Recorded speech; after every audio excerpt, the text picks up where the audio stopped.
Chapter 15, Heading North.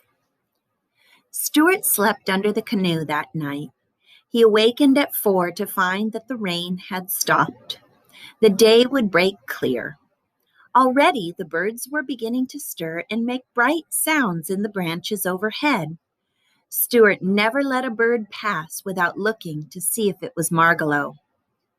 At the edge of the town, he found a filling station and stopped to take on some gas. 5, please, said Stuart to the attendant. The man looked at the tiny automobile in amazement. 5 what? He asked. 5 drops, said Stuart. But the man shook his head and said that he couldn't sell such a small amount of gas. Why can't you? Demanded Stuart. You need the money and I need the gas. Why can't we work something out between us? The filling station man went inside and came back with a medicine dropper. Stuart unscrewed the cap of the tank and the man put in 5 drops of gasoline. I've never done anything like this before, he said. Better look at the oil, too, said Stuart. After everything had been checked and the money had been paid, Stuart climbed in, started the engine, and drove out onto the highway. The sky was growing brighter, and along the river the mists of morning hung in the early light. The village was still asleep. Stuart's car purred along smoothly. Stuart felt refreshed and glad to be on the move again. Half a mile out of town, the road forked. One road seemed to go off toward the west. The other road continued north. Stuart drew up to the side of the northbound road and got out to look the situation over. To his surprise, he discovered that there was a man sitting in the ditch, leaning against a signpost. The man wore spurs on his legs. He also wore a heavy leather belt, and Stuart realized that he must be a repairman for the telephone company. Good morning, said Stuart in a friendly voice. The repairman raised one hand to his head in a salute. Stuart sat down in the ditch beside him and breathed deeply of the fresh, sweet air.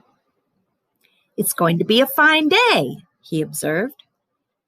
Yes, agreed the repairman, a fine day. I am looking forward to climbing my poles. I wish you fair skies and a tight grip, said Stuart. By the way, do you ever see any birds at the top of your poles? Yes, I see birds in great numbers, replied the repairman. Well, if you ever run across a bird named Margalo, said Stuart, I'd appreciate it if you would drop me a line. Here's my card. Describe the bird, said the repairman, taking out a pad and pencil. Brown, said Stuart, brown with a streak of yellow on her bosom. Know where she comes from? Asked the man. She comes from fields once tall with wheat, from pastures deep in fern and thistle. She comes from vales of meadow sweet, and she loves to whistle. The repairman wrote it all down briefly. Fields, wheat, pastures, fern and thistle, vales, meadow sweet, enjoys whistling. Then he put the pad back in his pocket and tucked Stuart's card away in his wallet. I'll keep my eyes open, he promised. Stuart thanked him. They sat for a while in silence. Then the man spoke. Which direction are you headed? He asked. North, said Stuart. North is nice, said the repairman. I've always enjoyed going north. Of course, southwest is a fine direction, too. Yes, I suppose it is, said Stuart thoughtfully. And there's east, continued the repairman. I once had an interesting experience on an easterly course. Do you want me to tell you about it? No, thanks, said Stuart. The repairman seemed disappointed, but he kept right on talking. There's something about north, he said, something that sets it apart from all other directions. A person who is heading north is not making any mistake, in my opinion. That's the way I look at it, said Stuart. I rather expect that from now on I shall be traveling north until the end of my days. Worse things than that could happen to a person, said the repairman. Yes, I know, answered Stuart.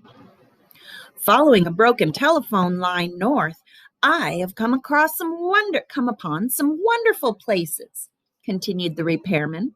Swamps where cedars grow and turtles wait on logs, but not for anything in particular. Fields bordered by crooked fences, broken by years of standing still.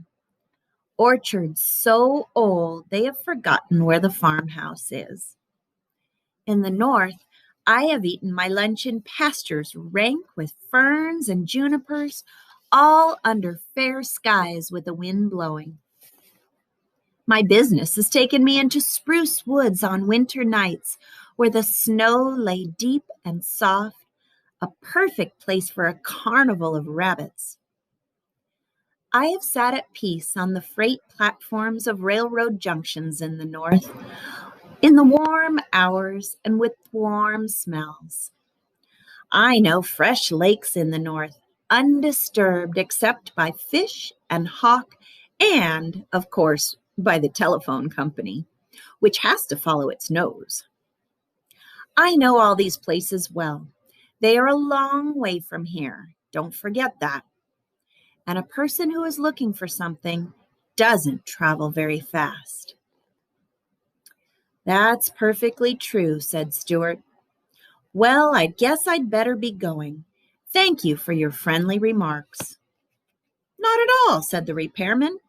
I hope you find that bird. Stuart rose from the ditch, climbed into his car, and started up the road that led toward the north. The sun was just coming up over the hills on his right.